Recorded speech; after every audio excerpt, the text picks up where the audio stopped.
Muy buenos días, apreciados colegas, amigos, profesores de la USAT. En presencia de la doctora Margarita Wong, vicerrectora académica, les doy la más cordial bienvenida.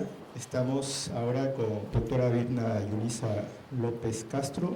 Ella es profesora de la Universidad Nacional Autónoma de Honduras, del Grupo de Investigación de Neurociencia Aplicada, donde trabaja ya hace bastante tiempo, en coordinación con la Universidad Alemana. Ella nuevamente ha aceptado, porque ya la tenemos por tercera vez por acá en la universidad, estar con nosotros compartiendo todo el conocimiento neurocientífico para poder entender a nuestros estudiantes que pasan de la secundaria a la universidad, que hay cosas que han ido cambiando y nosotros no entendemos.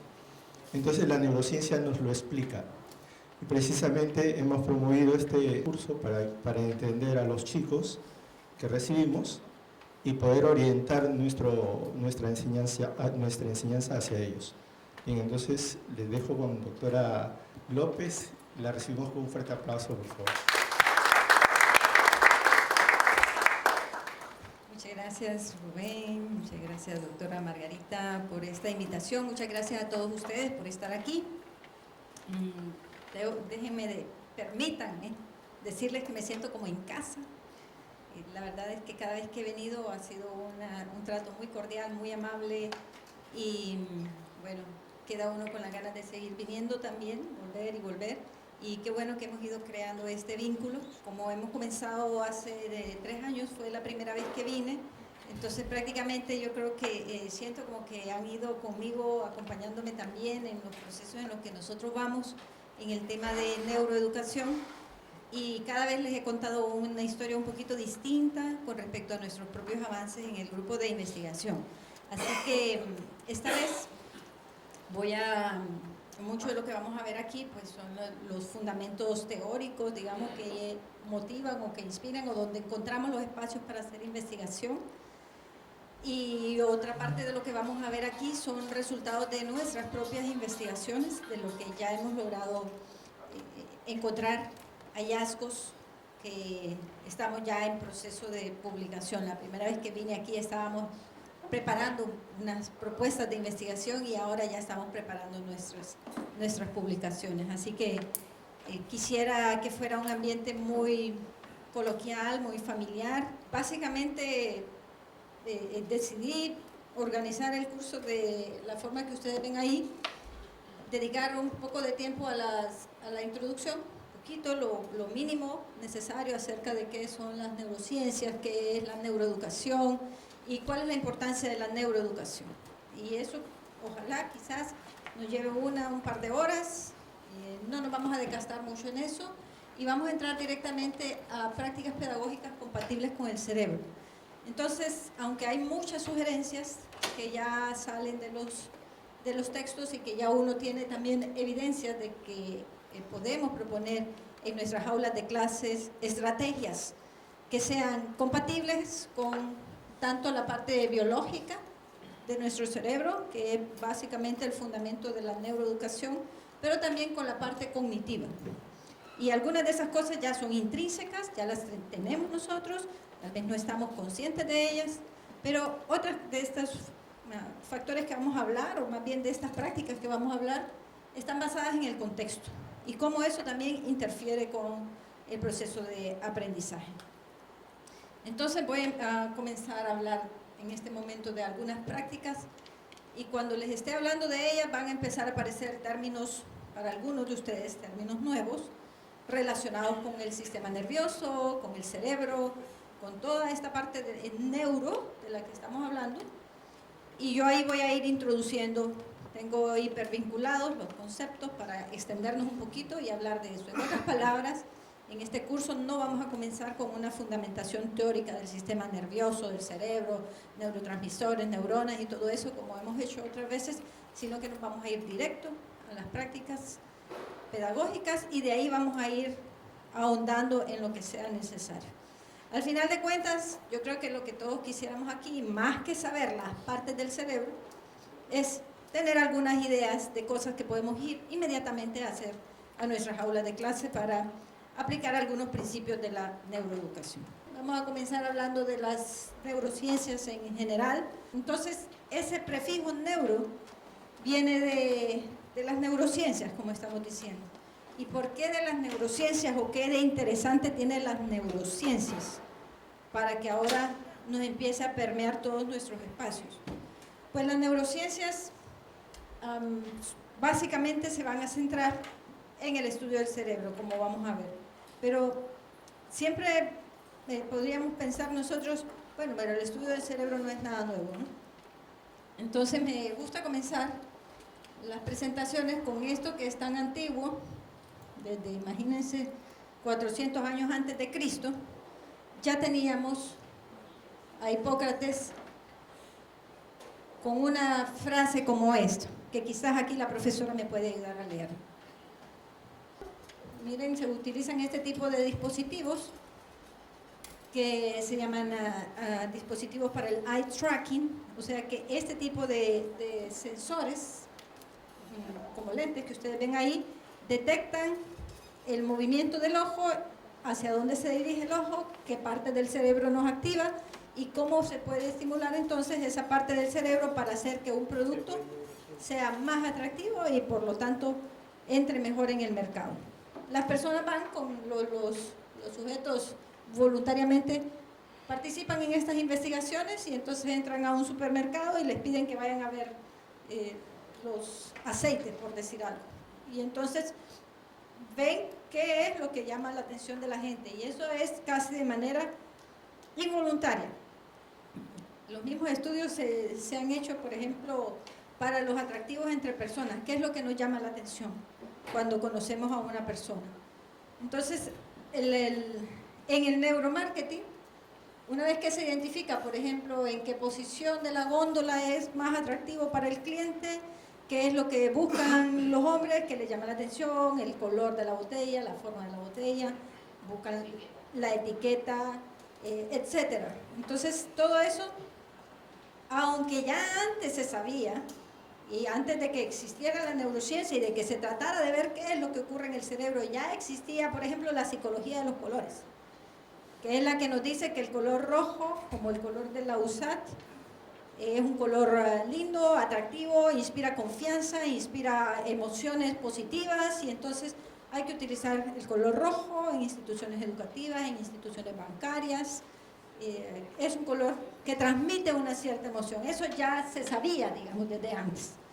Pero ahora lo que la neurociencia nos dice es en qué partes del cerebro ocurren ese tipo de impresiones o de atracciones que nos hacen que un producto o que un elemento sea más atractivo que el otro. Otra razón más para estar informados de la neuro, porque nos van a empezar a tirar publicidad basada en el funcionamiento del cerebro y vamos a caer casi como corderitos ahí porque ellos ya saben cómo está funcionando el cerebro y nosotros vamos a, inocentemente, porque no sabemos qué hay detrás, vamos a caer en eso. Se amplía la brecha que ya existe entre los que tienen y los que no tienen.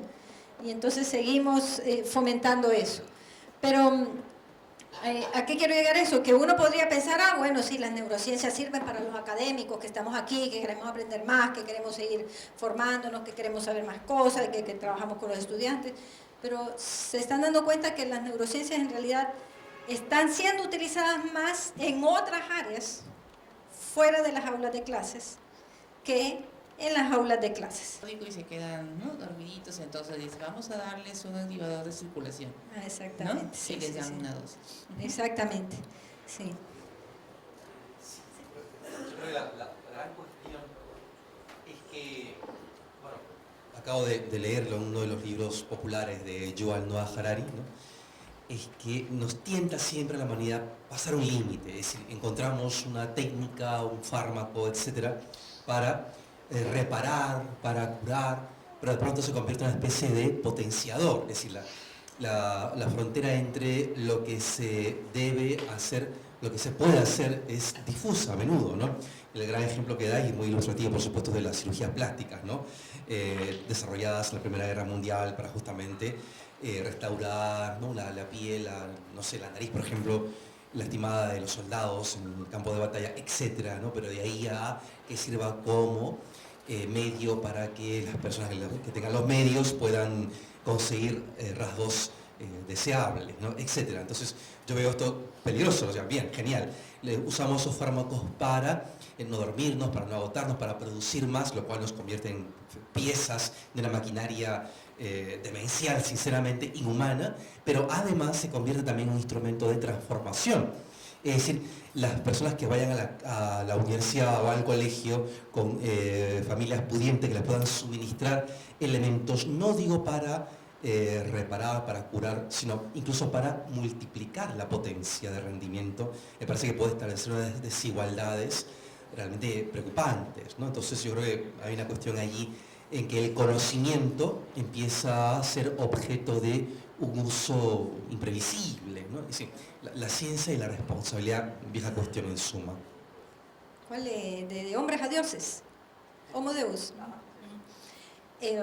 Sí, en efecto. Y por eso tal vez lo que nos compete es educarnos nosotros, informarnos bien, porque estas cosas van a llegar, ya están ahí, en algunos lugares, en algunos medios más desarrollados ya están ahí. Y cuánto realmente nosotros estamos dispuestos a permitir que estas cosas entren en nuestra cotidianidad, sobre todo cuando hablamos de medicamentos que tenemos que ingerir y que entran a nuestro cuerpo y tienen un efecto en él.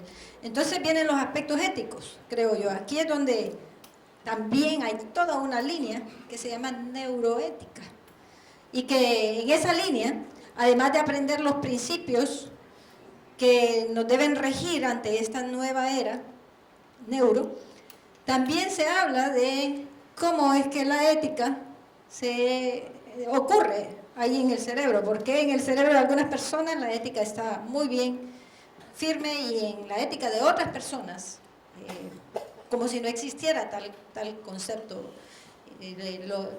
A propósito de decirlo, pues, en países como el mío, como Honduras, por ejemplo, donde tenemos problemas terribles de corrupción. La gran pregunta es, ¿qué pasa en el cerebro de estas personas para que todos los valores y los principios quedan de lado, como si nunca hubieran existido para ellos? Entonces, sí es una cosa muy importante, no la tenemos nosotros para estudiarla acá, la vamos a mencionar al final, porque en el aula de clases también necesitamos saber hasta dónde llegar con la implementación de estrategias basadas en el cerebro sin comprometer la ética, sin pensar que, bueno, voy a experimentar con estos estudiantes de esta manera, que puede más bien al final afectarles, por ejemplo.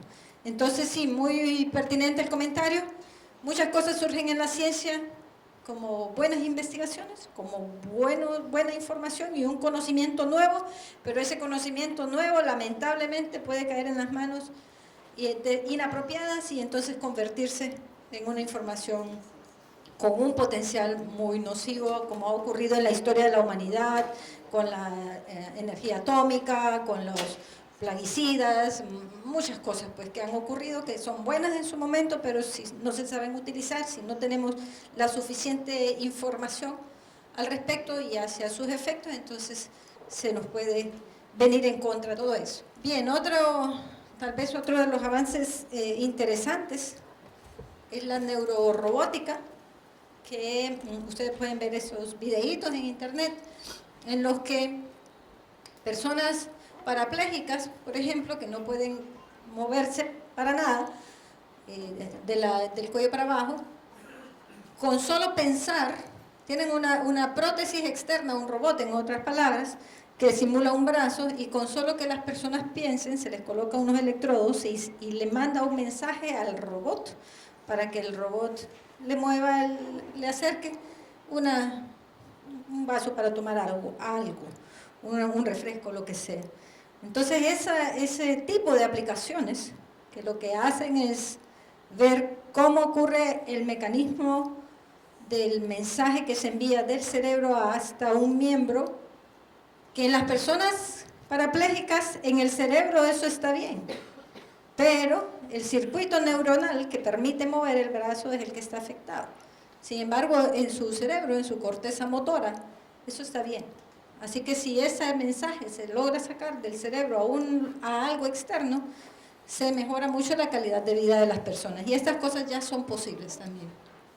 Pueden ser a través de electrodos o también a través de implantes neuronales que se le coloca a la gente para que puedan ser un poquito más autónomos en eso. Tenemos estos neurodeportes, neurotraining, neurosports, y en esto lo vamos a ver más adelante. Ahorita solo estamos haciendo una introducción, pero aquí, como ven ustedes, estos que parecen los audífonos, que anda alguien que está haciendo ejercicio, en realidad lo que esta diadema está haciendo es emitiendo unos estímulos transcraneales para que estos atletas tengan mejor rendimiento.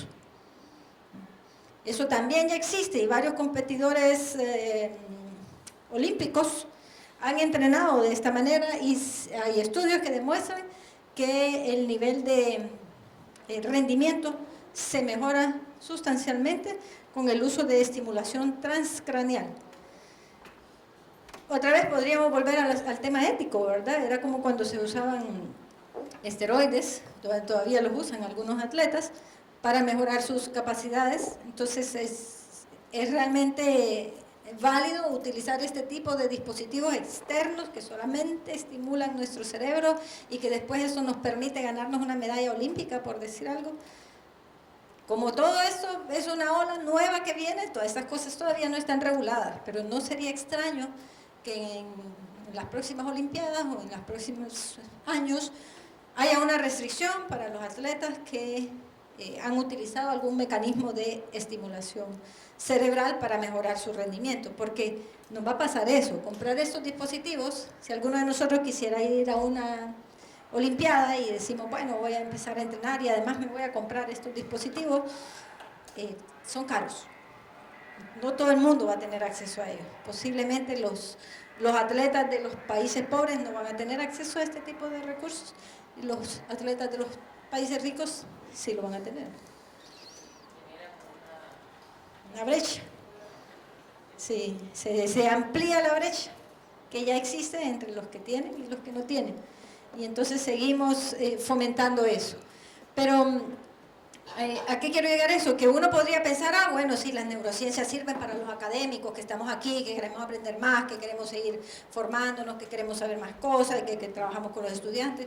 Pero se están dando cuenta que las neurociencias en realidad están siendo utilizadas más en otras áreas, fuera de las aulas de clases, que en las aulas de clases.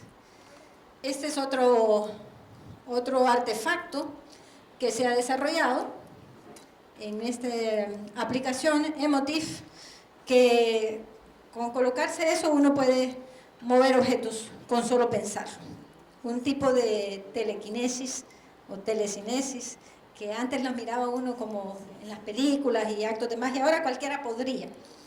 Si compra un aparatito como eso y empieza a mover los objetos. Es correcto, es correcto. Este mismo tipo de dispositivos se utiliza para aprender idiomas, se utiliza para aprender a tocar instrumentos musicales. Dependiendo de cuál es la parte del cerebro que se estimula de esta manera, se puede desarrollar más un potencial que ya está ahí en el cerebro y que se supone que estos aparatos lo único que hacen es estimularlo, correcto. Bien, entonces, ¿qué estamos viendo ahí? Que la ciencia tiene un impacto capital en todos los aspectos de nuestra vida. Y es lógico, ¿verdad? Porque estamos hablando de nuestro cerebro. Y para los extremos neurocientíficos, digamos, aquí ahorita lo que somos es un conjunto de cerebros. Aquí un cerebro que está hablando y queriendo comunicarles algunas cosas, y ahí cerebros que están reaccionando con todo lo que estamos diciendo, están viendo, están comentando, están creando sus propias conclusiones. Y posiblemente sin esos cerebros estaríamos vacíos aquí y seríamos como un robot cualquiera, pero hay una vez pues me tocó preparar una charla que se llamaba así, de mi cerebro a sus cerebros, como si todo se redujera al cerebro. En realidad no es así. Sería un poco cruel con los demás órganos de nuestro cuerpo decir que solo somos cerebro y que todo lo demás no sirve o que, que tiene una relevancia menor.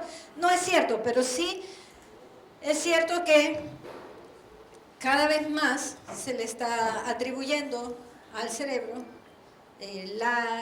la responsabilidad de lo que ocurre en la vida de cada uno de nosotros, de cómo nos comportamos, de cómo aprendemos, de cómo reaccionamos y también de cómo nos enfermamos muchas veces, ciertamente. Entonces, el famoso estrés, que por ahí viene en unas pláticas, en unas diapositivas, pero hay un gran potencial, bueno, pero también hay un gran potencial ahí malo. Fíjense que para ponerles un ejemplo, la neuroética no está muy bien desarrollada, digamos, porque para estudiar el cerebro en aspectos éticos necesitaríamos introducir a los aparatos como los resonadores magnéticos a las personas faltas de ética. Y si vamos a pedir voluntarios para este estudio, no vamos a tener, ¿verdad? Si decimos necesitamos personas corruptas para hacer un estudio de neuroética, no va a haber nadie que diga yo soy corrupto y yo quiero que estudien mi cerebro. Entonces los problemas sociales de ese tipo, conductuales, no se pueden estudiar de esa manera. Sin embargo, hay un estudio muy interesante sobre la pedofilia, que es otra cosa. Posiblemente si uno pide voluntarios para eso, no lo va a tener, pero hay muchos pedofílicos en las cárceles, por ejemplo, y entonces se han hecho estudios. Y hay un relato que creo que no se los traigo por aquí, documentado, de un hombre, de una persona, que de repente empezó a sentir deseos pedofílicos. Y él sabía que eso no era normal y que no estaba bien, nunca los había tenido. ¿Y qué pasó? Entonces buscó la ayuda médica. Y el médico vino, hizo una serie de exámenes y en efecto encontró un pequeño tumor en el cerebro. Entonces, el potencial que hay, por ejemplo, para justificar una conducta inapropiada, es también peligroso. Sería una pena que las neurociencias se utilizaran para liberar a todo el mundo de la cárcel y decir, bueno, es que era un asesino, pero porque tenía un problema mental, o un problema cerebral, ya no es mental, ¿verdad?, sino que cerebral X. Entonces sepamos que todo eso viene, hay gran cantidad de esfuerzos dedicados a comprender el cerebro, como estaba diciendo. Si nosotros no nos informamos, puede hacer que no estemos listos para la avalancha de información que se nos viene. Se habla de que estamos en una neurocultura, porque también nos hablan ahora de los alimentos, por ejemplo, que son buenos para el cerebro, del entrenamiento que hay que hacer para el cerebro, entrenamiento cerebral, de muchas cosas, y todas al final van a dar al cerebro. Entonces, la ciencia definitivamente es la que impacta en nuestras vidas, en el mundo desarrollado como lo tenemos ahora. Era muy fácil vivir hace 200.000 años sin toda esta información y sin todo el conocimiento que ahora se tiene, pero a lo que nos está empujando todo esto es a tener una cultura científica para no especialistas, porque tampoco es que todo el mundo va a ser científico, ni que todo el mundo va a ser neurólogo o neurocientífico tampoco, sino simplemente tener acceso a la información y tratar de saber por lo menos de qué nos están hablando. Bien, con eso entonces de preámbulo pasamos a hablar de la neuroeducación. Como dije al comenzar, lamentablemente la educación tiene una dinámica lenta y los cambios siempre ocurren en el entorno, afuera, antes de llegar a las aulas de clases. Es lo que nos pasa con las tecnologías, por ejemplo. Las tecnologías llegaron primero a todos los otros espacios y ahora finalmente están llegando a las aulas. Finalmente estamos queriendo utilizar espacios virtuales, entornos virtuales, herramientas informáticas para el aprendizaje y para la enseñanza, pero la banca electrónica, por ejemplo, está en unas proporciones en las que, no sé si hay economistas aquí, ¿hay economistas? ¿Alguien de economía? Por ejemplo, las criptomonedas, ¿verdad? Que es, no sé, es algo que para la mayoría de nosotros, que no somos economistas, posiblemente ni sabemos que están ahí, y que es todo un nuevo ambiente de economía que se está generando, que existe, todo basado en tecnologías. Es un dinero virtual. Nunca lo vamos a ver, nunca lo vamos a tocar, pero lo vamos a tener, así es, ¿verdad? Más lo tenemos o lo vamos a tener, o en un momento se va a convertir en la moneda de transacción. Hay más de, según he leído yo, hay más de 70 monedas de ese tipo, ¿verdad? Más. Entonces, imagínense, ya circulan por ahí. Y en la educación, ¿qué estamos haciendo con las tecnologías? Pues no mucho. Pero volvamos a nuestro cerebro para hablar de eso. ¿Qué estamos haciendo en educación? Pues entonces ahí surgió la idea de la neuroeducación, utilizar el mismo prefijo para referirnos a ellos en su ámbito de aplicación en las aulas de clase. Es un ámbito multidisciplinar. Bueno, las neurociencias, ya les decía yo, las neurociencias por sí solas son multidisciplinares, pero cuando las combinamos con la educación, entonces es un ámbito multidisciplinar en el que se fusionan colectivamente la psicología, la pedagogía y el funcionamiento del cerebro. De alguna manera, para algunos neurocientíficos, neuroeducadores, lo que nos dicen es que hemos hecho el trabajo de educación por mucho tiempo y podríamos decir que ha sido efectivo. La mayoría de lo que hemos hecho en las aulas ha sido basado en algunas teorías que a su vez estaban inspiradas o en la observación directa o en el conocimiento proveniente de la psicología, que a su vez estaba fundamentada en la observación directa. Entonces, la psicología de la educación, por ejemplo, ya existía desde mucho antes que existieran las neurociencias. Y la pedagogía también ya existía, pero ahora cuando juntamos todo esto, entonces tratamos de encontrar los fundamentos científicos basados en experimentación, en la observación, en la comprobación, todo el método científico, para poder tener un mejor proceso de enseñanza y aprendizaje. ¿Qué es lo que hace entonces la neuroeducación? Tomar elementos de todo esto y contribuir con sus conocimientos sobre lo que ocurre en el cerebro. La mayoría de aquí, bueno, todos somos profesores, quizás algunos son profesores de la universidad, otros del colegio, otros de la primaria, quizás algunos hayan de profesores del jardín de niños. Todos tenemos una misión, vamos a decirlo así, y es que nuestros estudiantes aprendan. Eso es lo que buscamos. Para que los estudiantes aprendan, nosotros nos hemos esmerado en enseñar. Y ahí simplemente tenemos dos variables, dos variantes, vamos a decir, de la neuroeducación, que una es el neuroaprendizaje y la otra es la neuroenseñanza.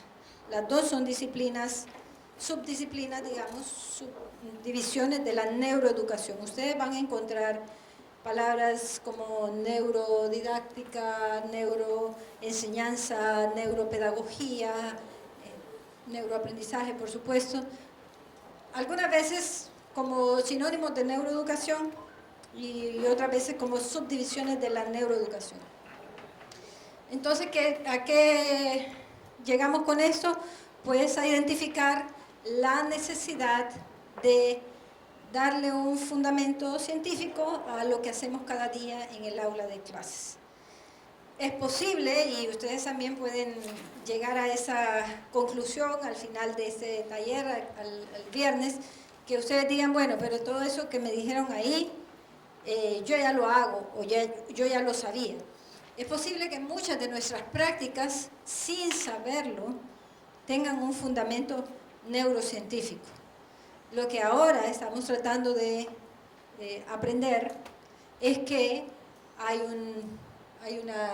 un sustrato biológico que es el que nos permite llegar a aprender de la mejor manera.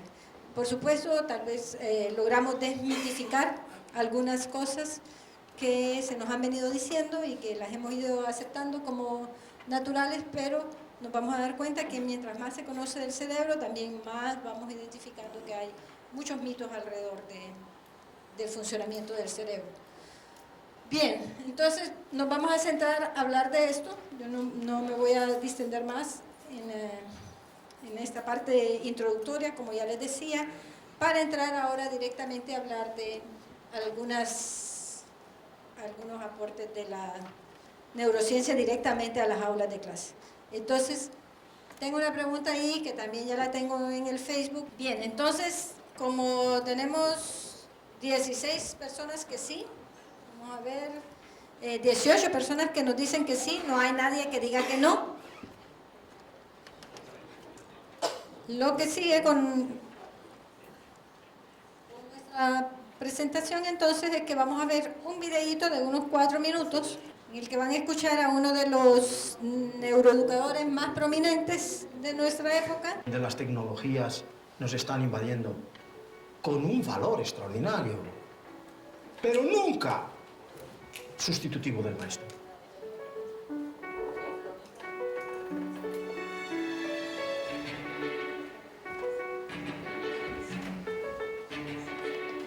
El maestro debe ser la joya de la corona de un país. Es su humanidad lo que puede transmitir humanidad. No lo esperes nunca de una máquina, no lo esperes nunca de un tablet. En un niño lo que no puede hacer es no saber nada más allá de dónde tiene guardado lo que tiene que saber.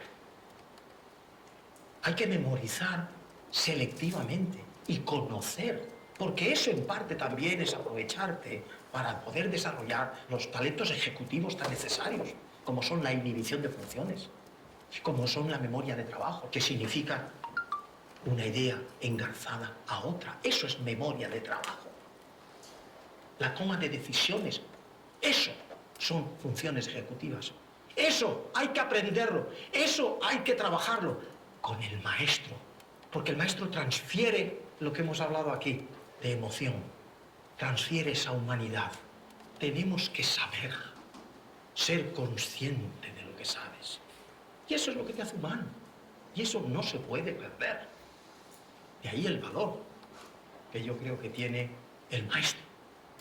Insisto de nuevo, la joya de la corona de un país, que cuando lo leí en el discurso del Premio Nobel de Albert Camus en 1957, me clavó. Cuando recibió ese Premio Nobel tan joven, que ya sabéis, tendría 44 años, con qué nobleza dijo: y te lo agradezco a ti, maestro, y lo digo bien alto, para que todo el mundo sepa que si estoy aquí, te lo debo a ti. Eso no se puede decir a una máquina. Eso se le dice a un ser humano. Esa grandiosidad tiene que estar ahí. El valor de una buena memoria. Buena memoria. No memorizar como lo hacía Immanuel Kant, pero no porque fuera tonto, sino porque tenía, y como hacía muy bien, coger 3 y 4 y 6 de las páginas más importantes de cada tocho que se metía entre pecho y espalda, tenerlo memorizado para poder evocarlo, para poder conseguir hacer algo y poder trasladarlo al papel, pero memorizarlo. Oye, eso no hace falta, eso sí puede estar en una tablet. Pero lo que es la transferencia de conocimiento, que es la semántica, que es la sintaxis, que es la prosodia, que es el colorido emocional, y lo que llega a los valores, no puede hacerse nunca. Tomar conciencia del valor de la educación, para empezar, que significa el ser humano es lo que la educación hace de él. Tan es así que si hoy cogiésemos en tu colegio o en tu familia o tú adoptaras un niño de la antigua Roma, 2500 años, o un niño del Paleolítico Superior, 10.000, 12.000 años, y nada más nacer lo trajésemos, posiblemente el maestro en el colegio no sabría distinguirlo de un hijo mío, aunque yo tengo dos muy majos. No sabría distinguirlo. ¿Por qué? Porque lo que va a hacer en esos niños no son sus genes, que apenas se han cambiado desde entonces. Lo que ha cambiado es la cultura que nos envuelve. Somos lo que somos por esa capacidad plástica que tiene el cerebro de transformarse con las palabras, con la emoción, con los sentimientos. Es lo que nos hace ser lo que ahora somos. Pero no diferimos. Ni por piel, ni por genes, ni por absolutamente lo que ya es obsoleto, raza, ni absolutamente. Somos sapiens sapiens. Insisto, somos lo que la educación hace de nosotros. Él, como vieron, es médico, es neurólogo y, bueno, es tal vez uno de los científicos que ha logrado hacer esa conexión de la ciencia con la educación, que a veces tratamos de verlas como dos cosas distintas. En su conferencia completa lo van a escuchar decir esa frase que está ahí. Y es que diseñar una experiencia educativa sin comprender el cerebro es como diseñar un guante sin entender la mano. Como si nunca hubiéramos visto una mano, ni supiéramos para qué sirve, y nos pidan diseñar un guante. Esa es la idea. Y de repente nos la pueden describir, y lo podemos hacer si más o menos nos dicen que es de alguna manera lo que ha ocurrido con la educación. Que aunque no sabemos cómo funciona el cerebro, yo no diría que lo hemos hecho mal. Al contrario, yo creo que todos los que estamos aquí somos resultados de procesos educativos en los que no existía ni se hablaba de esa tal neuroeducación. Y aquí estamos, siendo personas de bien, personas de éxito, profesionales, hemos logrado muchas cosas y lo hemos hecho bien.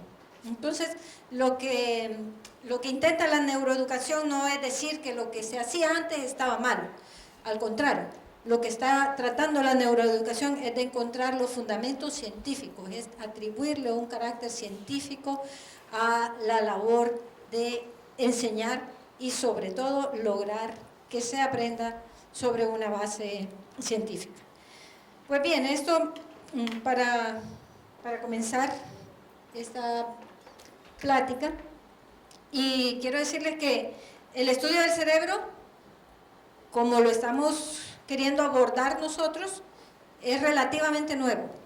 Al final del siglo pasado, en la década de los 90, se decidió en Estados Unidos llamarle a esa década la década del cerebro, y se invirtieron grandes cantidades de dinero para empezar a hacer investigación sobre cómo funciona el cerebro, porque con todo lo magnífico que es el cerebro y que ha logrado muchas cosas, como por ejemplo el cerebro ha logrado tener una estación espacial, es una cuestión impresionante, ha logrado casi todo lo que nos rodea aquí, ese tema de las tecnologías, todo eso, lo que es artificial ha sido creado con el cerebro, pero lo que el cerebro todavía no logra es entenderse a sí mismo y tratar de explicar cómo es que él funciona.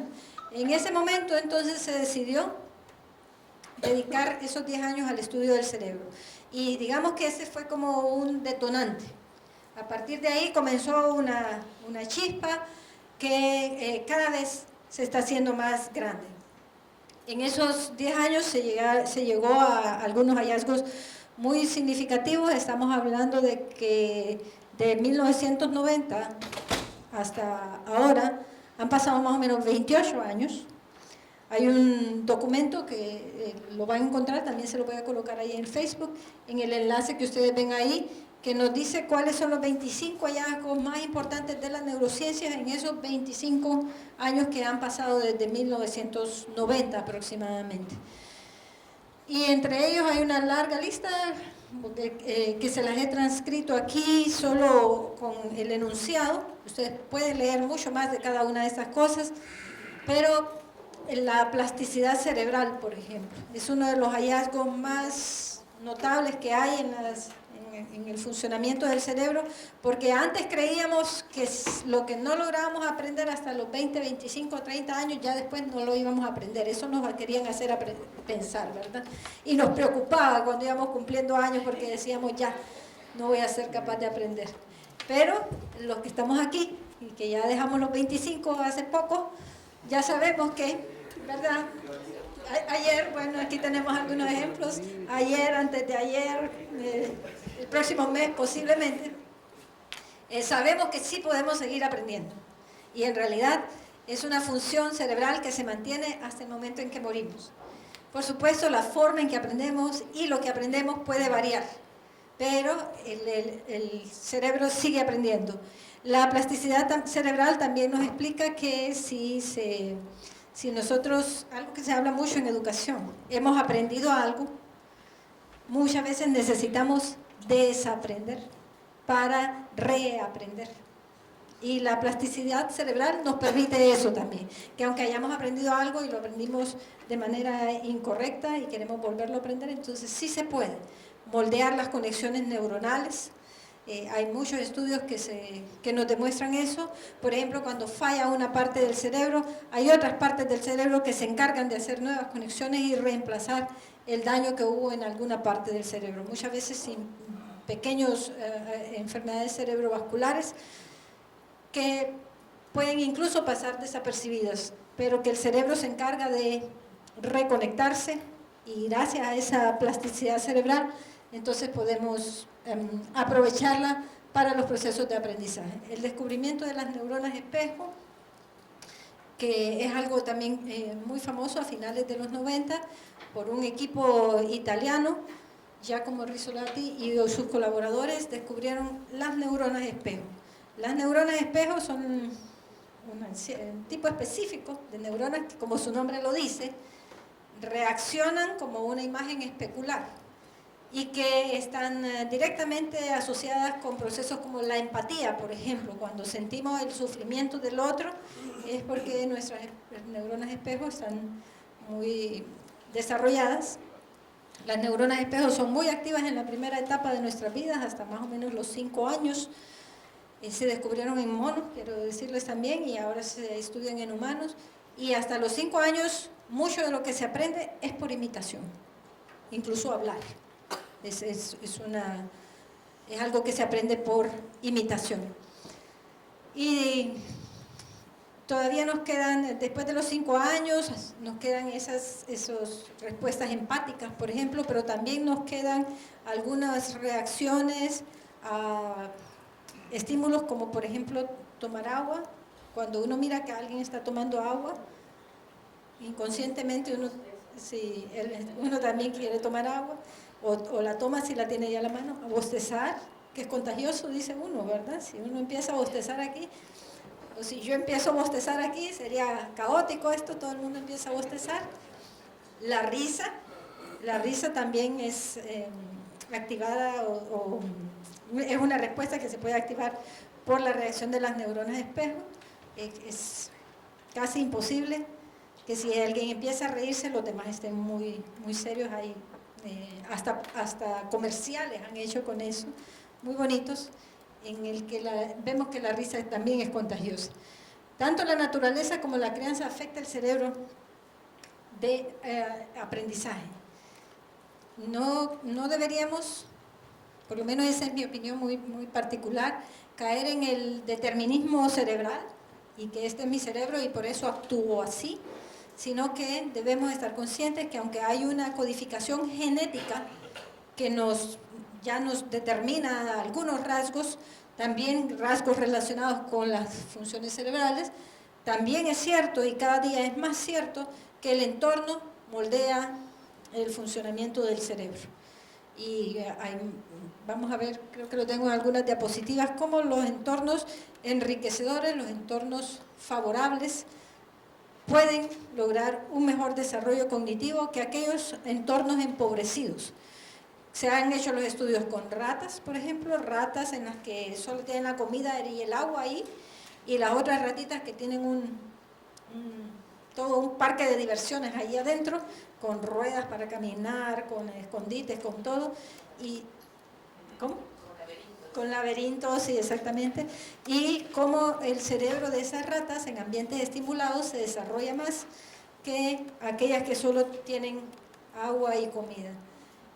Se ha hecho el estudio ahí y casi que podríamos, sin ninguna experimentación, hacerlo en humanos, en ambientes deprivados por completo, ambientes de pobreza y ambientes enriquecidos. Y de hecho se han hecho también los estudios y los resultados nos demuestran que en efecto los ambientes de pobreza, donde hay una deficiencia incluso de nutrientes, los recursos cognitivos no están tan a la mano para aprender las cosas de la escuela como para ocuparse de otras necesidades primarias.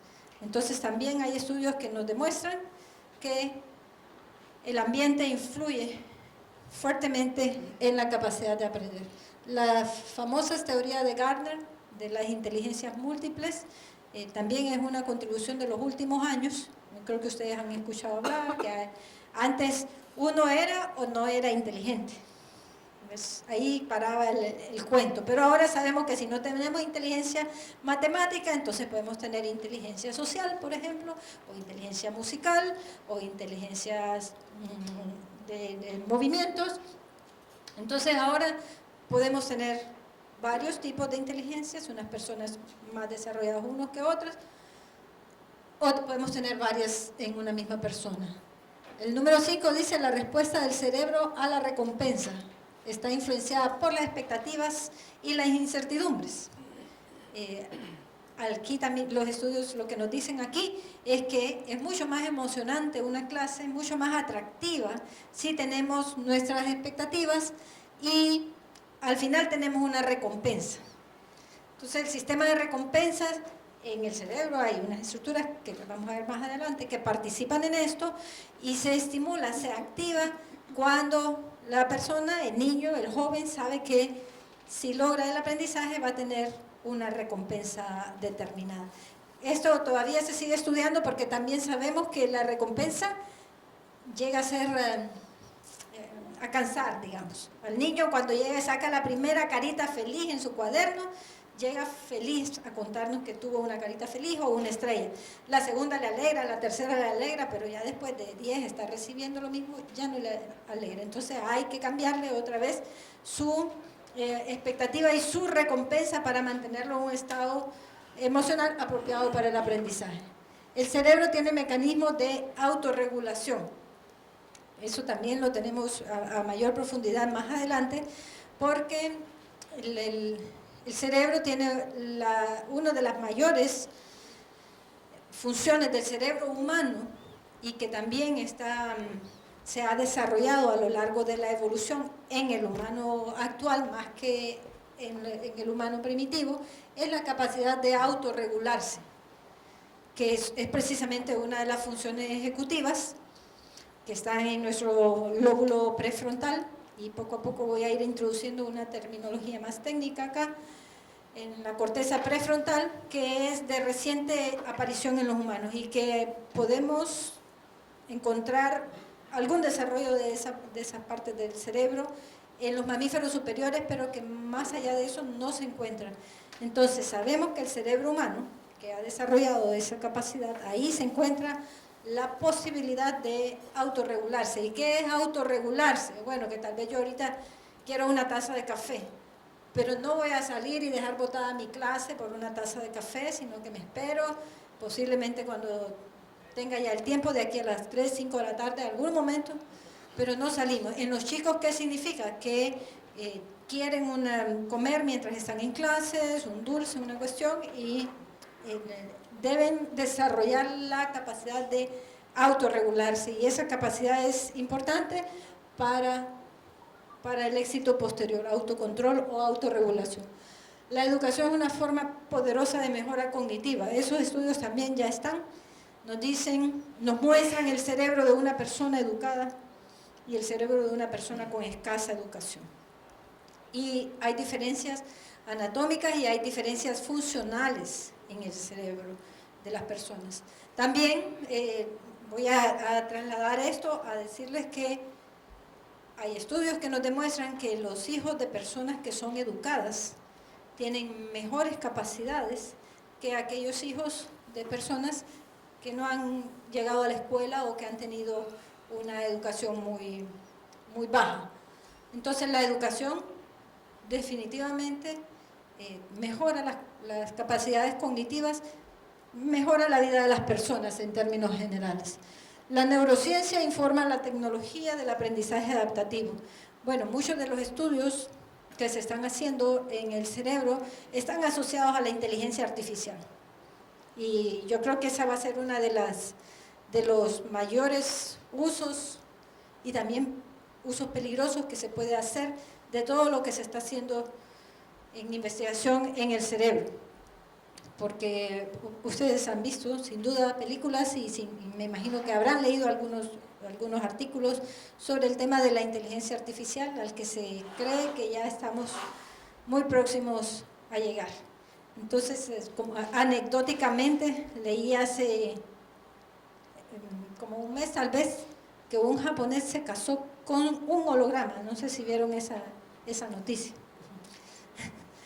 Entonces se enamoró de su holograma porque su holograma ya tenía una inteligencia artificial, obviamente, en la que sabía exactamente lo que él quería, en qué momento lo quería, cómo quería, cómo lo saludaba cuando llegaba, todo eso. Entonces el riesgo está ahí, de desarrollar, de que la informática utilice lo que se está sabiendo del cerebro para el aprendizaje. La dislexia y otros trastornos del aprendizaje. Número 9, que antes un niño disléxico en el aula de clases era un niño ya con una etiqueta, ¿verdad? Es disléxico, es retrasado, no va a poder aprender a leer, o no sé, muchas cosas. O los profesores o los padres con sangre, a veces, como dicen por ahí, ¿verdad? Lograron, la letra con sangre entra, decía, y entonces el pobre niño que tiene una disfunción cerebral, vamos a decir, era obligado a leer y a escribir de la manera en la que su cerebro no percibe la lectura y la escritura. Pero ahora, para la dislexia, para la disgrafía, para la discalculia, para todas esas cosas, ya están estudiadas las regiones cerebrales que están implicadas en esos procesos. Se puede señalar algunas partes del cerebro donde ocurren los procesos mentales estos y que directamente los podemos ir y comparar con los resultados académicos. De hecho, más adelante, cuando les presente los resultados de nuestra investigación, que es sobre el tema de la violencia, ustedes saben que Honduras ha sido uno de los países más violentos del mundo. En el 2014 y 2015 teníamos, no es algo que diga con orgullo, pero es una realidad, teníamos 2 de las ciudades más violentas del mundo, entre las primeras 10 ciudades más violentas. Entonces, por ahí fue que dirigimos nuestra investigación, estudiando el cerebro de los niños que viven que van a los centros donde han habido incluso homicidios dentro de la escuela, ¿no? Y que ahora tienen militarizados, para compararlos con el cerebro de los niños que están en ambientes, en escuelas que no hay una violencia de ese tipo. Y los resultados que ahora tenemos son realmente reveladores. En general, la educación en Honduras no anda muy bien. Todos llegan a un nivel bien bajo de su rendimiento en matemáticas, pero las diferencias que hay en el aprendizaje de las matemáticas de los niños que crecen en esos entornos de violencia es significativamente distinta que la capacidad de aprender las matemáticas en los niños que están en ambientes más de menor violencia, más pacíficos, digamos. Entonces, sí, ya se ha identificado las partes del cerebro, quizás no todas, quizás se van a seguir encontrando más a medida que se conozca más del cerebro, pero por ahora ya hay algunas partes que están involucradas y que se sabe que participan en la comprensión lectora, matemática, musical, etc. El lenguaje y la alfabetización. ese es otro tema que también ya está bastante documentado, y es que mientras comparar el cerebro de alguien que no sabe leer y escribir con alguien que ha hecho muchos estudios, que está debidamente alfabetizado, nos da diferencias bastante grandes, y que tal vez una forma en la que se manifiestan es en el lenguaje. De hecho, dicen que una persona sin educación, sin mucha educación, utiliza más o menos 200 palabras distintas al día, y una persona con un poquito más de educación utiliza, bueno, una profesional universitaria utiliza alrededor de 2000 palabras al día. Cervantes utilizaba unas 22.000 palabras al día, una cuestión así en sus escritos. Entonces, el nivel de lenguaje que se desarrolla tiene que ver con el grado de alfabetización. Y para el lenguaje existen zonas específicas en el cerebro que participan en el proceso de lenguaje. Las matemáticas, como ya mencioné, la inteligencia social y emocional. Francisco Mora es uno de los que promulga que el aprendizaje ocurre en entornos sociales. No sé aquí, pero en Honduras sí se puso como de moda el aprendizaje en casa para los niños, los papás que no querían mandar a sus hijos a las escuelas. Y el aprendizaje en casa es bueno, digamos, si los padres asumen el compromiso, hay los paquetes educativos y todo, pero se pierde de toda esta convivencia social. Y eso ya está también documentado. Necesitamos desarrollar nuestro cerebro social. Y bueno, ahí están los 25, para terminar esos 25 hallazgos, es que también sabemos que para que el aprendizaje ocurra se necesitan varias cosas, pero dos de ellas sumamente importantes son la atención y la memoria. Necesitamos prestar atención, y después de prestar atención necesitamos que quede registrado en la memoria. Hay otras funciones que no aparecen en este listado porque aquí se seleccionaron solo esos 25, y aunque estas cosas ya las sabíamos, lo que ahora sabemos es que hay sistemas atencionales en el cerebro y que se puede identificar qué partes del cerebro participan en los sistemas atencionales, y que, por lo tanto, podemos también explicar mejor cómo es que podemos mantener la atención de las personas, cómo es que podemos sacar provecho de los picos de atención que varían según la edad. Mientras más adultos somos, más capacidad de poner atención tenemos. Mientras más pequeños somos, nuestra atención se reduce a 1 o 2 minutos sobre el mismo tema. Entonces hay que estar cambiando eso. Y la memoria, que también ahora está bien documentada, todos los tipos de memoria de los que ya nos hablaban, de la memoria semántica, la memoria fáctica, la memoria explícita, la memoria implícita, procedimental y muchas otras, ahora empiezan a tener identificado su sustrato biológico en el cual ocurren. Entonces, sabemos que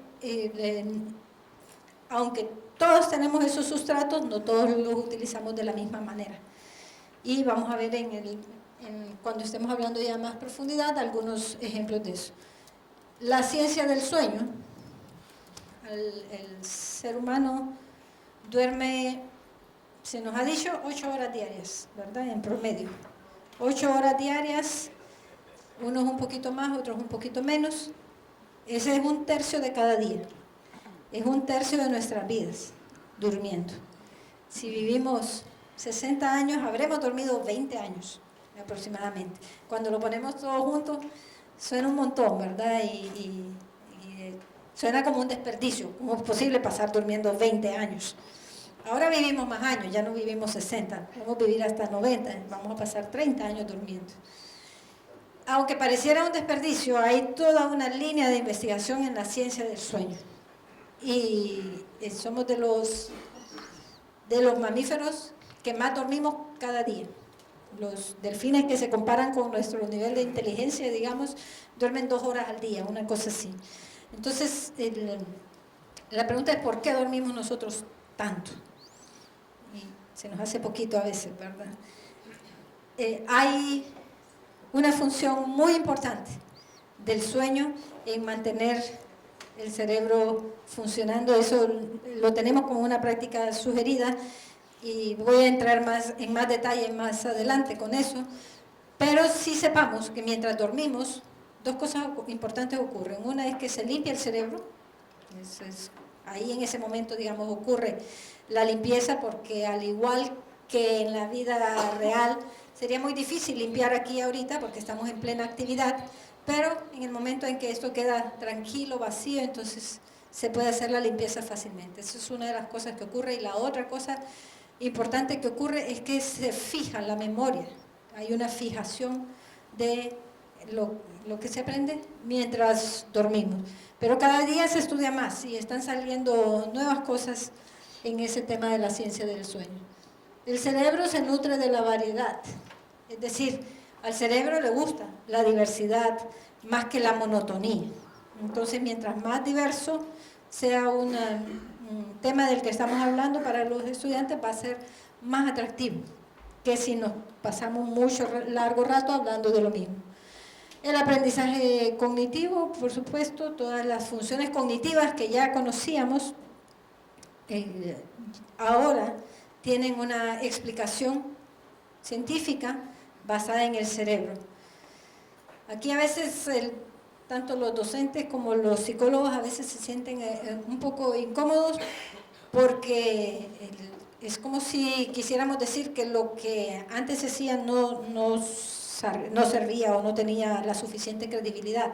Lo único que se está diciendo ahora es que si usted quiere darle una fundamentación científica, con evidencia, porque cuando hablamos de científico tiene que tener evidencia, y si quiere darle eso, entonces recurrimos a la neurociencia. Y ahora las técnicas de estudio del cerebro que no existían antes y que ahora existen, nos permiten ver el cerebro funcionando en vivo. Digamos, también hay una discusión alrededor de eso, porque aunque tenemos imágenes cerebrales y todo, hay algunas de estas imágenes que son mediciones indirectas y que todavía se siguen estudiando. Por lo tanto, es posible que en algún momento nos digan que no era como se está interpretando ahora y que ha cambiado. A medida que avanza la tecnología, avanzan entonces también los conocimientos.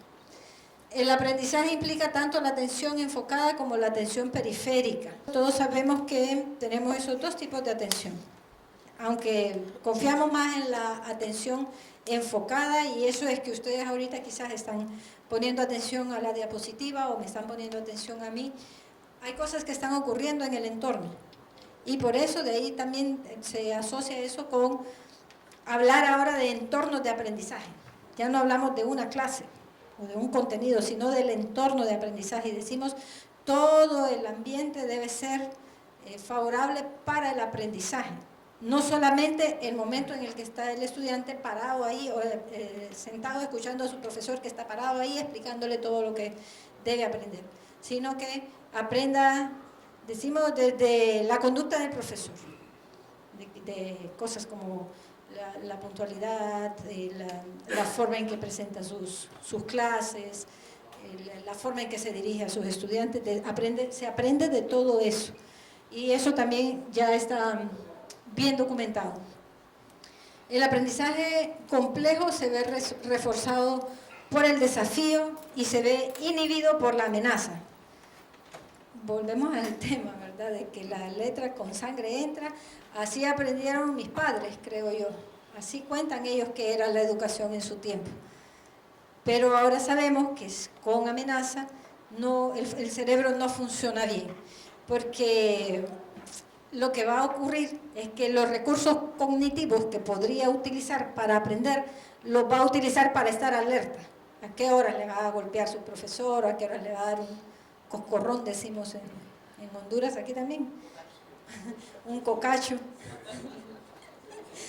Entonces, perdemos esos recursos cognitivos con la amenaza.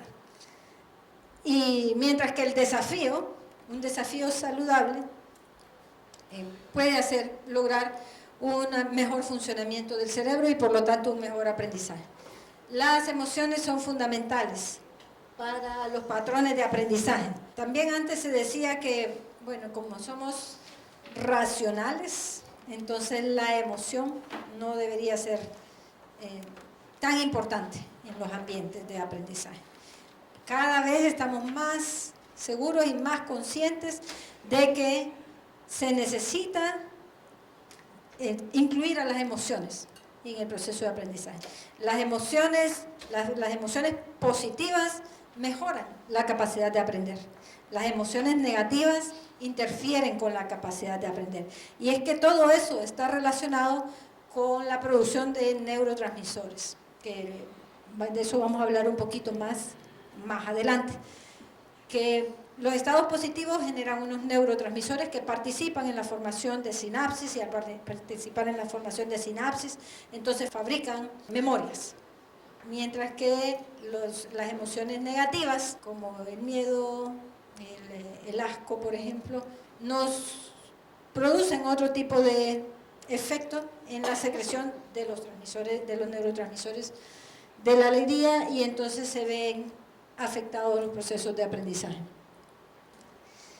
Y alrededor de eso también hay estudios que una teoría del cerebro que nos dice que en realidad somos más emocionales que racionales. Y lo somos porque en la historia de la formación del cerebro, primero se formaron las partes de un cerebro emocional y hasta recientemente se han formado las partes del cerebro racional. Entonces, por eso nuestras emociones saltan rápidamente. El enojo, la alegría, la sorpresa saltan, porque están muy firmes, muy bien arraigadas en un cerebro más primitivo que tenemos ahí. En esta teoría, el cerebro se ha ido construyendo como cuando uno construye primero una casita pequeña con un cuarto pensando que después la va a ampliar. Y alrededor de eso va construyendo otras cosas después, y después construye un segundo piso. De esa misma manera se ha ido construyendo el cerebro evolutivamente. Primero con la parte más primitiva, que tiene que ver con las funciones básicas para la vida, el hambre, el agua, la necesidad de tomar agua, etcétera, respirar, todas esas cosas que son funciones que se requieren para la vida. Y después surgieron las emociones. Entonces, en ese sistema emocional se arraigó ese tipo de función, y mucho más adelante, mucho después, surgieron las estructuras cerebrales relacionadas con la razón. Entonces, aunque presumimos de ser personas o seres racionales, todavía tenemos demasiado arraigado nuestro cerebro emocional. Y por eso, cuando los hijos nos quieren pedir permiso para salir, esperan que estemos de buen humor para pedirnos permiso, ¿verdad? Porque saben que la misma decisión puede cambiar si uno está contento o si uno está alegre. O si uno va a reportarle a su jefe algo o a pedirle un aumento a su jefe, va a esperar que esté de buenas y no agarrarlo de malas porque le va a ir mal. Y es que las emociones todavía siguen dominando. Hay muchos estudios que se enfocan en eso precisamente, en tratar de ver cuál es el nivel de desarrollo que tiene la razón con respecto a la emoción. Luego tenemos el aprendizaje involucra toda la fisiología. Bueno, como vamos a ver aquí en algunas diapositivas luego, obviamente aprender no solo tiene que ver con estar sentado ahí en una aula de clases recibiendo el pan del saber, sino que también tiene que ver con el funcionamiento correcto de todo el organismo. Y eso tiene que ver con una alimentación apropiada, con el sueño apropiado, con la actividad física apropiada y otras cosas que vamos a ver luego. La memorización y el aprendizaje no son la misma cosa.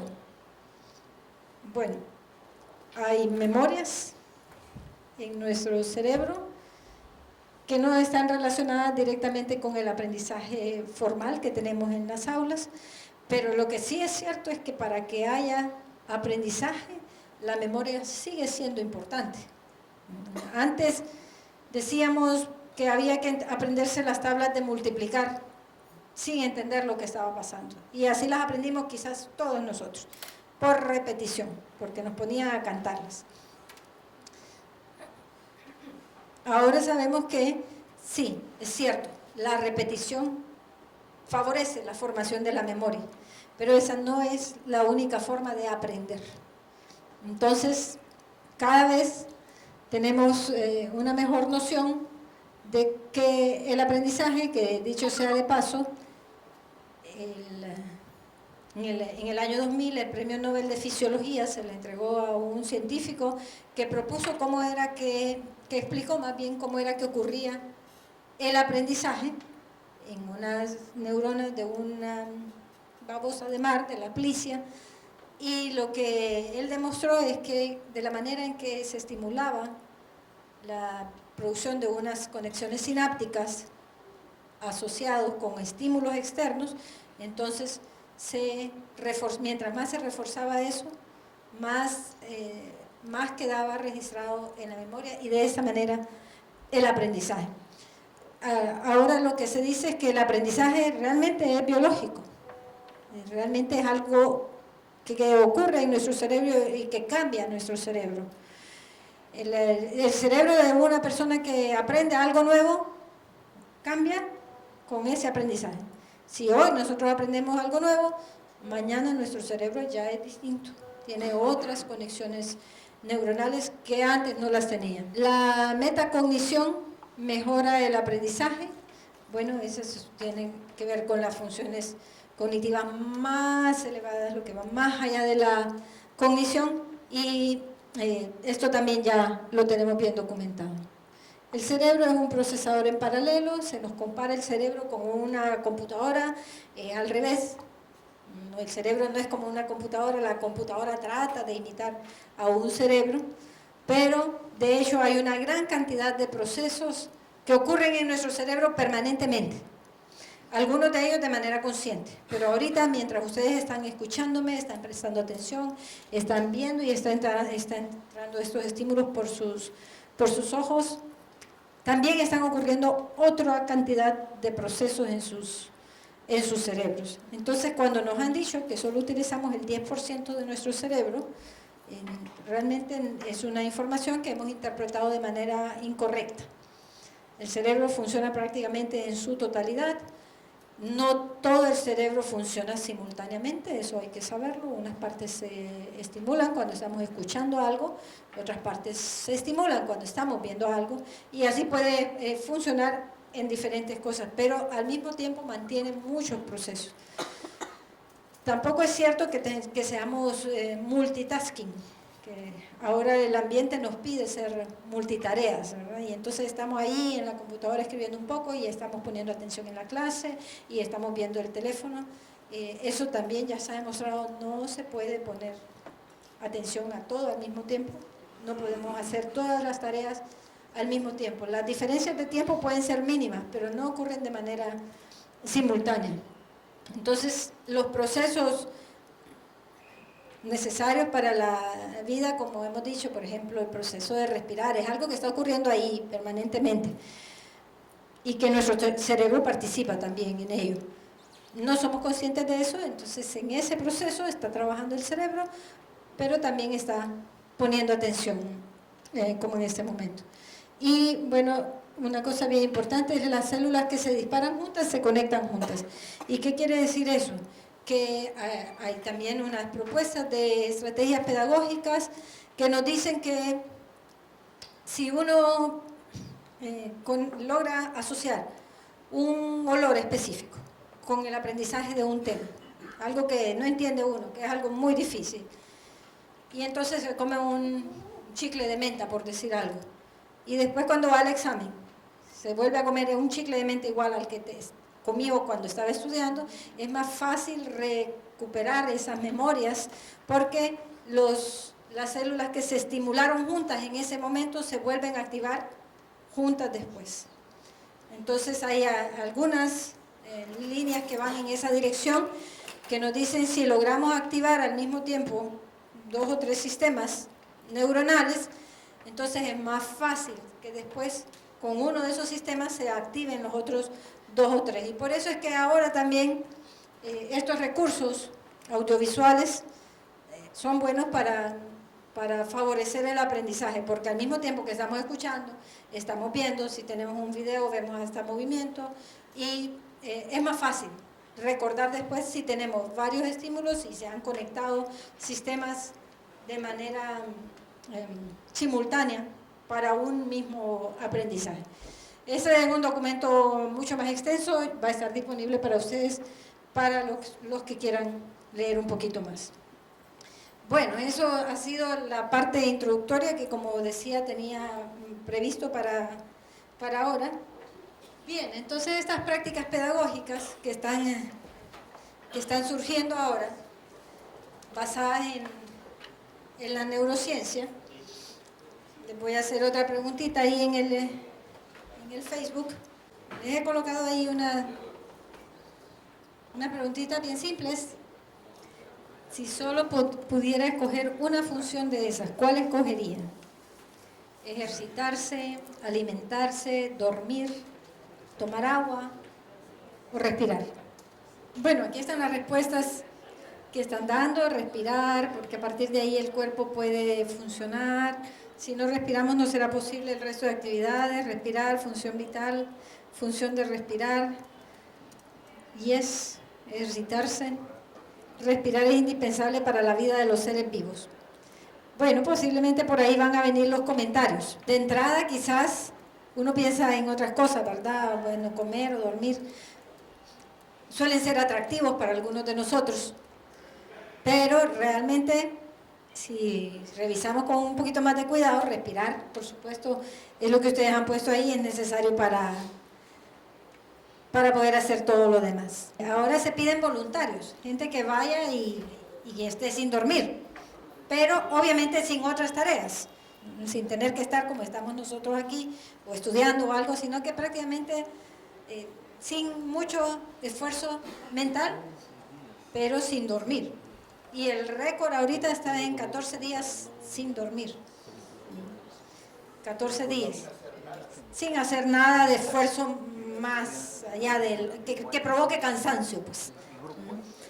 Entonces hasta 14 días sin dormir. Y después de eso, el cuerpo colapsa, como dijeron por ahí. Uno dice, me muero del sueño, pero en realidad no se muere, ¿verdad? Nadie se va a morir por no dormir. Porque antes de morirse se va a dormir primero. No lo va a poder evitar, se va a dormir.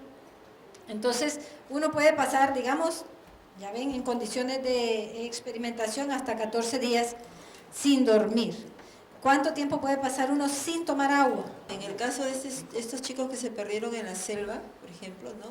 Ellos recurrieron a una serie de su misma composición biológicas, ¿no? La orina inclusive, para poder subsistir, ¿no? Esos son ejemplos de cuántos días puede estar sin agua, ¿no? Sin agua directamente, como la estamos tomando aquí, sí podríamos encontrar estrategias para proveerle al cuerpo el líquido que necesita. Pero todos sabemos que la deshidratación compromete rápidamente la vida, ¿no? Entonces, máximo tal vez hasta 3 días sin tomar agua, pero ya comprometidas las funciones vitales. Comer, dormir, tomar agua, respirar. ¿Cuánto tiempo podríamos estar sin respirar? Los que más tienen desarrollada esa capacidad son los buceadores de profundidad sin tanque, que es un buceo de apnea, le llaman, que pueden estar hasta 5 minutos sin respirar. Eso es lo máximo que se ha podido. ¿Qué quiere decir eso? Que bueno, una de las funciones biológicas, que en este momento solo estoy con las funciones biológicas más importantes para la vida y también para el cerebro, es respirar.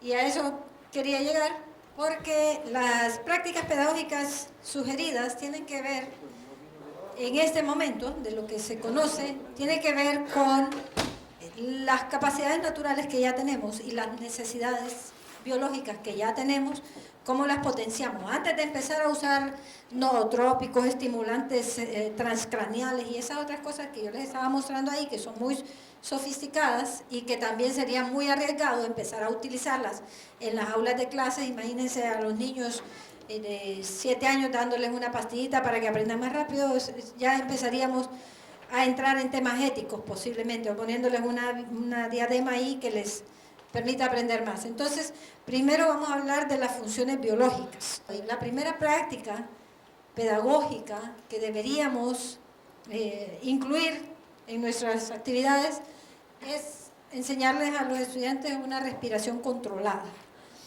La importancia de respirar ustedes ya la determinaron ahorita. Y respirar apropiadamente, respirar bien para el cerebro es indispensable. Ya sabemos que si respiramos controladamente, suficiente, inhalamos bien y exhalamos bien, entonces se estimulan las neuronas, obviamente en el córtex olfatorio porque entra por la nariz, pero se estimulan dos estructuras del cerebro que son claves para el proceso de aprendizaje: la amígdala y el hipocampo. No solo para el proceso de aprendizaje, sino también para el sistema de las emociones, que ya lo vamos a ver. Entonces, la inhalación favorece la evocación de recuerdos. Por eso es que se nos viene a veces cuando pasamos por algún lugar específico y están cocinando algo y nos dicen, huele como en mi infancia, por decir algo, cuando mi mamá preparaba tal cosa. O cuando llueve y decimos, huele a tierra mojada, y entonces viene un recuerdo de algo. A través de lo que respiramos se puede evocar recuerdos relacionados con episodios de nuestra vida, pero también relacionados con procesos de aprendizaje. Si respiramos apropiadamente por la nariz, como debe ser, entonces se va a favorecer todas las funciones cognitivas. ¿Por qué? Porque realmente estamos favoreciendo la provisión de oxígeno para el cerebro. Es uno de los órganos que más oxígeno consume. Por eso, en una bebé recién nacido, que ya nace en condiciones de hipoxia, muchas veces ya hay compromiso cerebral, que un poco tiempo que estemos sin oxígeno, entonces lo primero que va a sufrir daños va a ser el cerebro. Y por toda esa relación que vemos ahí, se favorece entonces la memoria y el aprendizaje. Las investigaciones sobre el cerebro, ahí tienen un ejemplo pues, de alguna investigación que se ha hecho relacionada con la respiración y su efecto en el cerebro. Entonces se coloca a la persona en un resonador o en un magneto para tomar hacer las observaciones de cuál es la respuesta cerebral según la forma de respirar. Pero ¿qué ocurre? Que respirar es algo tan automático que ni siquiera pensamos en eso. Entonces muchas veces nuestros hábitos de respirar no son necesariamente los mejores, y como es algo tan natural y sin eso no podemos vivir, tampoco nos preocupamos porque eso ocurra de la manera apropiada en las aulas de clases. Entonces aquí empiezan a surgir algunas terminologías técnicas ya específicas del área de las neurociencias que vamos a ir explicando. Las neuronas, mencionamos ahí que favorece la formación de nuevas neuronas.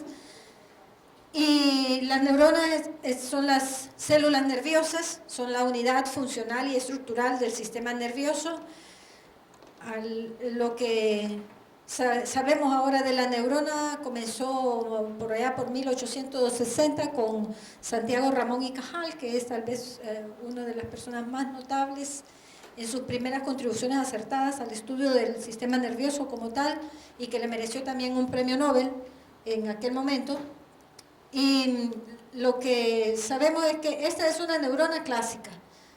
Cada vez que pensemos en una neurona, esa es la forma que va a venir a nuestro cerebro. Yo creo que para la mayoría aquí ya es familiar. Y ya tenemos una imagen de un cuerpo con una cola y unas ramas ahí al final. Y esa es la forma de la neurona. Fíjense que una vez me tocó tener de estudiante a una persona no vidente. Y uno no está preparado para atender a esas minorías. Y yo tengo mis clases armadas todas en presentaciones y cuando me dicen que voy a tener una no vidente, entonces viene mi preocupación, ¿cómo le voy a explicar a ella qué es una neurona o cómo es una neurona? Les voy a dejar esa tarea, que piensen ustedes, ¿cómo harían eso si les tocara explicar cómo es una neurona a una persona no vidente? Pero esta es una neurona clásica tradicional. En esta neurona lo que observamos es esta parte que se denomina el cuerpo celular. En el cuerpo celular tenemos una parte central que es el núcleo de la célula, como cualquier otra célula, tiene su propio núcleo, y tiene unas ramificaciones en la orilla que se llaman dendritas. Esas ramificaciones son las que reciben la llegada del impulso nervioso. El estímulo, el movimiento, lo que haya que hacer, va a entrar por aquí, por las dendritas, va a entrar al cuerpo de la célula y de ahí va a salir y va a atravesar esta cola que se llama axón.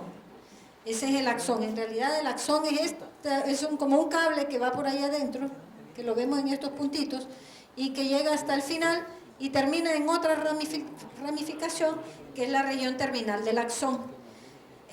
La información que llega a la neurona, entonces entra por las dendritas y sale por los axones. Eso es lo que ocurre tradicionalmente en una neurona y en la forma en que una neurona se comunica con la otra.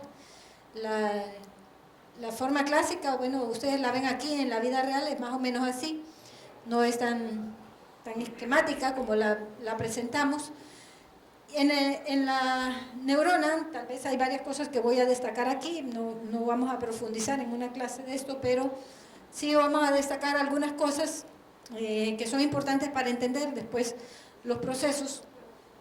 Y es que el axón que va por aquí está cubierto por unas vainas de mielina, se llama. Esta mielina que recubre el axón permite que el impulso, que en este momento es totalmente eléctrico, básicamente lo que va ocurriendo ahí es un choque eléctrico, vamos a decir, la mielina aísla ese cable para que esa conducción eléctrica pueda ocurrir de una mejor manera. Es algo de origen lipídico y normalmente todas las personas tenemos unas células de Schwann, se llaman estas, o Schwann, como lo quieran llamar, y esas células se encargan de estar regenerando la mielina y de estar construyendo permanentemente la mielina para que ocurra la conducción nerviosa. En las personas que tienen esclerosis múltiple, por ejemplo, el desgaste de las vainas de mielina es bien acentuado, entonces el impulso nervioso no fluye bien y por eso es una de las causas de las manifestaciones clínicas que tiene la esclerosis múltiple. Las neuronas, aunque esta es una neurona clásica, podemos tener varios tipos de neuronas según la función que estén realizando, pueden ser unipolares, bipolares o multipolares, y eso a lo que hace referencia es a que del cuerpo celular salgan un solo proceso o una sola prolongación o salgan varios, como en este caso. Esta es una neurona multipolar y la gran mayoría de las neuronas son multipolares. Ahora, funcionalmente, las neuronas pueden ser sensitivas, integradoras o motoras. Sensitivas son aquellas que reciben los estímulos tanto del ambiente externo como del ambiente interno, de cualquiera de los dos. Tienen un estímulo y ese estímulo desde donde estén, si están allá en el dedo gordo de mi pie, tiene que llegar hasta el cerebro. Entonces, hay neuronas que reciben el estímulo, hay neuronas que actúan como una asociación, vamos a decir, así se llaman precisamente interneuronas o neuronas de asociación o neuronas integradoras que comunican a esas neuronas sensitivas con el cerebro y de allá sale una respuesta y esa respuesta se lleva a través de una neurona de asociación hasta una neurona motora, por ejemplo, o una neurona eferente o una neurona de salida, son las formas en las que la podemos llamar. Entonces, dependiendo de la función que realizan, si reciben un estímulo o si dan la respuesta de un estímulo, son dos tipos distintos de neuronas. Y si integran esa función, entonces tenemos un tercer tipo de neuronas. Las neuronas, por mucho tiempo se nos dijo que nacíamos con la cantidad de neuronas que íbamos a tener por el resto de nuestra vida. Y por eso las neuronas están ahí en nuestro cerebro, están bien cuidaditas en una caja craneal que evita cualquier fuga de neuronas, cualquier pérdida de neuronas, hablando figuradamente. Resulta que cada día se generan, ahora sabemos que cada día se generan alrededor de 1.400 neuronas nuevas. Ya no es tan cierto de que no se producen más neuronas una vez que nacemos. Pero también perdemos una neurona cada 5 segundos aproximadamente, en promedio. Aunque no hiciéramos nada, aunque estuviéramos solo acostaditos, dormiditos y por si acaso con un casco protector para que no se nos mueran las neuronas, se nos muere más o menos una neurona cada 5 segundos. ¿Qué tenemos? ¿Más neuronas que nacen o más neuronas que mueren? Matemáticos. 17.000 al día. Ah, bueno, imagínense, se mueren unas 17.000 y se producen unas 1.400. No se compensa nunca el deterioro, el daño neuronal. Pero es parte, digamos que es normal, es natural que eso ocurra. No, tampoco es algo que nos deba inquietar mucho y que nos deba asustar. Por supuesto, hay condiciones en las que se puede aumentar la pérdida de las neuronas. Y eso muchas veces tiene que ver con el ambiente, con nuestros estilos de vida, por ejemplo, la alimentación, el usar drogas, alcohol, ese tipo de cosas, golpes también, lesiones, por supuesto, enfermedades hay que nos pueden alterar y provocar una mayor pérdida neuronal de lo que ocurre normalmente. Y asimismo, si se forma una neurona, 1.400 neuronas cada día aproximadamente, si nuestros estilos de vida son favorables, si nos ejercitamos, por ejemplo, si respiramos bien, entonces vamos a favorecer la producción de nuevas neuronas. ¿Y necesitamos las neuronas para el aprendizaje? Por supuesto que sí. Para esclarecer el mito, ¿no? Con cada cabezazo que le damos a una pelota, ¿se pierden también una cantidad considerable de neuronas? ¿Es así o es una creencia sin base? Es una creencia bien fundamentada. Eso está estudiado, saben, en los jugadores de fútbol americano. Hay una película muy buena alrededor de eso porque está basada en la vida real, se llama Concussion, sí, Concussion, creo que tiene otro nombre en español, pero precisamente un médico él tenía como paciente a un jugador, exjugador de fútbol americano con un deterioro cognitivo fatal, tanto que hasta se provocó la muerte él solo, se llegó a suicidar la persona esa. Y así como él empezaron a aparecer varios con ese tipo de síntomas, entonces él vino y empezó a investigar. Y como ocurre en todo, ¿no? Los intereses de la liga de fútbol americano eran demasiado fuertes para dejar que ese tipo de información saliera a la luz. Pero él no descansó, lo amenazaron de muerte a él, a su familia. Él siguió haciendo el estudio y hoy por hoy sabemos que los jugadores de fútbol americano, por ejemplo, cada vez que se golpean tienen un deterioro cognitivo neuronal que se va a manifestar cognitivamente más adelante. No solo los de fútbol americano, los de boxeo, correcto, ¿verdad? Que también el boxeo, exactamente. Y no hay estudios que nos demuestren en el fútbol, con cada cabezazo que pega un jugador, qué efectos tiene. Es una investigación que podríamos perfectamente hacer en nuestros países que son futboleros, ¿verdad?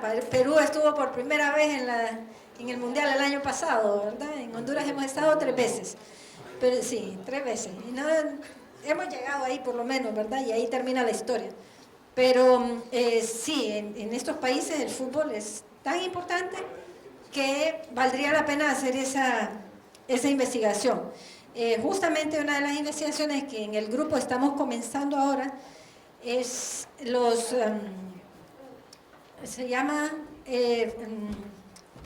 trauma cráneoencefálico leve y sus efectos asociados a la conectividad del cerebro y al aprendizaje, a las funciones cognitivas en general. En este estudio resulta que la mayoría de nosotros nos hemos golpeado la cabeza alguna vez. También es cierto, ¿verdad? Y aquí estamos muy bien en nuestras funciones cognitivas. Pero hay algún tipo de trauma leve, que hay una escala médica para determinar cuándo el trauma es leve y cuándo no, en los que la persona pierde la conciencia cuando se golpea, pero luego se recupera y ya le duele un poquito, tiene un hematoma, tal vez una hinchazón, pero ya, ni fue al médico ni nada.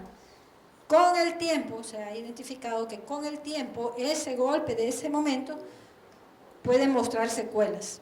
Entonces, ¿qué ocurre? Si usted es de las personas que se golpeó y perdió el conocimiento y fue al médico y le hicieron todo un examen y toda una resonancia magnética para ver y le dijeron, tranquilo, váyase, todo está bien. Todavía no es seguro que todo esté bien, porque ahora los estudios nos permiten no solo ver la estructura del cerebro en la cual no se ve nada en ese momento del golpe. Entonces esa imagen que ven ahí, le dicen su cerebro está intacto, no le falta nada. Eso está bien. No es solamente la estructura del cerebro, sino la función, la conectividad cerebral. Son otras tres cosas, dos cosas más. La estructura, la función y la conectividad que tiene el cerebro. Entonces, aunque hay un examen de resonancia magnética que nos dice que el cerebro está bien, un estudio un poquito más profundo, que por ahora se hace básicamente con fines de investigación, nos puede determinar que hay una alteración, un daño que dentro de 5 o dentro de 10 años nos va a empezar a presentar una manifestación que va a estar originada en ese momento. En esta investigación que vamos a hacer, que es en ese sentido del trauma que hay en el cráneo, porque al final es el cerebro el que se golpea ahí con el cráneo. En ese estudio vamos a utilizar técnicas de neuroimagen para estudiar conectividad funcional en el cerebro y vamos a utilizar biomarcadores, en este caso de ARN se llaman, que son ácidos ribonucleicos. Son pequeñas moléculas que surgen en ese momento del golpe y que duran más o menos 15 días en la sangre y después desaparecen. Entonces lo que queremos es determinar que si se hace un examen de sangre en el que se pueden identificar estos marcadores de ARN y se pueden asociar con efectos que va a tener eso a posterior, se puede hacer una predicción temprana y por lo tanto un tratamiento temprano, preventivo, para que esas secuelas no se manifiesten o para que estar preparados en muchos casos de que eso es algo que va a ocurrir más adelante. Entonces sí, el tema de los traumas, bueno, realmente hay que cuidarnos la cabeza, ¿verdad? Y cuidarla en todo sentido, porque también puede haber pérdida neuronal por trauma. Eso entonces es las neuronas, a cada rato vamos a estar hablando de neuronas, debe ser una parte de nuestro lenguaje a partir de ahora y voy a aprovechar también para mencionarles que una de las regiones donde se ha identificado crecimiento de neuronas es el hipocampo, y es que el hipocampo, que lo vamos a ver acá, está relacionado con la formación de las memorias. Allá aquí mencionamos dos estructuras donde se estimulan a través de la respiración. Y esas dos estructuras son la amígdala y el hipocampo. Resulta que juntas la amígdala y el hipocampo y la corteza prefrontal, que todavía no la mencionamos aquí, son parte de un famoso sistema límbico que es el que tiene que ver con las emociones. Entonces, tenemos esas dos estructuras que reciben su nombre, se les daba el nombre por la similitud que tenían La amígdala es esta estructura que ustedes ven ahí, una a cada lado del cerebro. Es una estructura en forma de almendra, y de ahí viene su nombre, y participa en el sistema límbico, como mencionaba, y este es el hipocampo, que como ustedes ven, esta estructura también una a cada lado del cerebro, que recibe su nombre porque es este. Hipocampo quiere decir caballito de mar, ese es el nombre científico del caballito de mar. Entonces, por su similitud con el caballito de mar, que ahí está comparado, este es el hipocampo real y este es el caballito de mar, por su similitud se le denominó así, el hipocampo. Como mencionaba, los dos juntos, más otra estructura que vamos a ver después, forman parte del sistema límbico. Pero el hipocampo, esa estructura que ven a la derecha en el cerebro, participa en la formación de la memoria. Uno de los estudios que son famosísimos, y se los recomiendo que lo busquen por ahí, o tal vez se los coloco ahí en el Facebook, es el estudio de los taxistas de Londres, que según relata ese estudio, para manejar en Londres, los taxistas tienen que aprenderse de memoria, tal vez ahora ya no con los GPS, ¿verdad? Pero tienen que aprenderse de memoria una gran cantidad de calles, callejones, avenidas, rutas para llegar a los lugares, y antes de ser taxistas hacen un examen donde se pone a prueba su conocimiento memorístico de las calles y las posibles rutas. Entonces a un científico se le ocurrió, bueno, vamos a revisar el hipocampo de estos taxistas. Y en efecto se encontró que el hipocampo de los taxistas tenía un volumen promedio mayor que el de una persona cualquiera. De ahí entonces surgieron más estudios, cada vez más, y ahora ya hay suficiente evidencia para decirnos que una buena parte de lo que memorizamos se almacena en esas estructuras. Otra de las investigaciones que realizamos en el grupo en el que pertenezco, en la Universidad Autónoma, era precisamente ver en el efecto que tiene la violencia. Nuestra hipótesis iba orientada a que alteraba el volumen del hipocampo y también el volumen de la amígdala, porque son las que tienen que ver en el sistema de emociones y de memoria. La verdad es que su estructura no está alterada en lo que nosotros encontramos, y yo les voy a comentar eso más en detalle más adelante. No está alterada, nos sorprende porque relacionado con todas las otras variables, las manifestaciones de eso nos dicen que deberíamos esperar ahí una alteración, pero estructuralmente no la encontramos. Entonces buscamos en función y en conectividad, y ahí es donde aparece. Resulta entonces que lo que nos debe quedar aquí un poco claro es que aunque anatómicamente todo en el cerebro se vea bien, funcionalmente o en su conectividad con otras áreas, porque el cerebro se enciende junto en varias partes la mayoría de las veces, su conectividad con otras áreas puede estar afectada. En el caso nuestro, por ejemplo, en nuestra investigación, el no haber encontrado el hipocampo alterado necesita una explicación de nuestra parte, ¿no? Y por lo menos teóricamente lo que pensamos es que el estudio se hizo con jóvenes entre 14 y 17 años, y en esa edad el cerebro está todavía en maduración. Entonces es bien fácil que aunque haya un deterioro, haya una compensación también cerebral, y que por eso volumétricamente, anatómicamente no encontramos nada, pero todavía estamos trabajando en la discusión para tratar de entender por qué es que no está funcionando. Como esto es parte del sistema de las emociones, recordarán ustedes que cuando uno está muy furioso, muy bravo, le dicen a uno, calmate, respira profundo, ¿verdad? Eso es lo que nos dicen la mayoría de las veces, y uno trata de calmarse y respirar profundo. El respirar estimula estas regiones y logra de alguna manera lograr que esa emoción muy triste o muy desagradable, o también muy buena, que baje y vuelva a sus estados normales. Entonces también vamos a empezar a identificar aquí que muchas cosas que intuitivamente las hemos ido aprendiendo, las hemos ido sabiendo, en realidad tienen una fundamentación neurocientífica. Y que entonces, si de ser así, rescatémoslas, reutilicémoslas. La pregunta es, ahora, sí, como ahora tenemos ahí el Facebook, entonces la pregunta que les voy a colocar en el Facebook es, si la respiración controlada y una buena respiración es tan importante para que el cerebro funcione bien, ¿qué puedo hacer yo en el aula de clases? Pues yo lo queremos trasladar al aula de clases, pero también en la vida personal de uno, ¿verdad? Sin embargo, estamos enfocados en el aula de clases. Ya tenemos algunas respuestas por aquí, parece, ¿verdad? ¿Qué podemos hacer en las aulas de clases para que el cerebro esté funcionando mejor con solo la respiración, el aprovisionamiento de oxígeno necesario? El tema del clima, por ejemplo, se maneja no muy bien, creo yo.